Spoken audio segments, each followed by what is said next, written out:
అందరికీ నమస్కారం అండి. బాచీరావ్ ఏఐ యాస్ట్రో సెంటర్కి వెల్కమ్ అండి.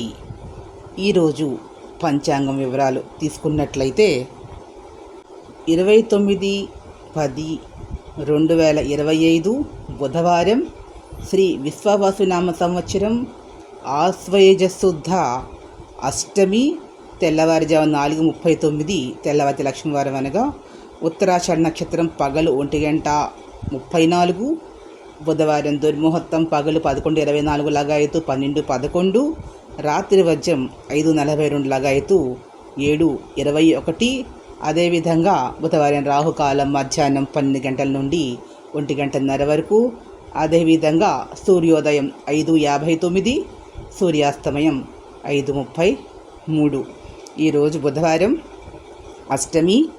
ఈరోజు అన్ని రాశుల వారు కూడా కృష్ణ భగవాను పూజ చేసుకున్నట్లయితే కృష్ణుని యొక్క ఆలయానికి వెళ్ళడం, కృష్ణాష్టకం పఠించడం, కృష్ణుని తులసి సమర్పించడం సాయంకాలం వేళ. అదేవిధంగా ఎవరైతే బుధ మహాదశ అంతర్దశ జరుగుతూ ఉంటుందో వారందరూ కూడా కృష్ణ భగవాను పూజ చేసుకున్నట్లయితే, విష్ణు యొక్క అంశ స్వరూపాలనైనా పూజ చేసుకున్నట్లయితే అన్ని విధాల ఫలితాలు జరుగుతాయండి. అదేవిధంగా నరాల బలహీనతతో బాధపడుతున్నటువంటి వారు, నర్వస్ వీక్నెస్ ఇలాంటివి ఉన్నవారు ఈరోజు ఉదయం లోపులో పెసలు దానం చేసిన, అదేవిధంగా ఈరోజు ఆహారంలో పెసలు తీసుకున్నా కూడా వీరికి ఆరోగ్యం అనేది కుదుట పడుతుంది. అదేవిధంగా బుధుల్లో రాహుల్లో బుధుడు ఉన్నటువంటి వారు ఈ రాహుకాల సమయంలో అష్టమి దుర్గాదేవికి ప్రీతికరమైన రోజు కాబట్టి దుర్గాదేవికి రాహుకాల దీపం పెట్టినా కూడా శుభాలు జరుగుతాయి.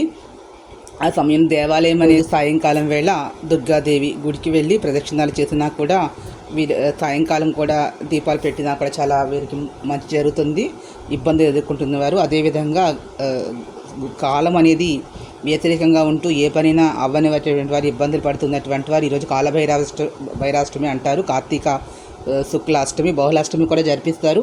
ఈరోజు కాలభైరవుడు ఆరాధన చేసినా కూడా శుభాలు జరుగుతాయి.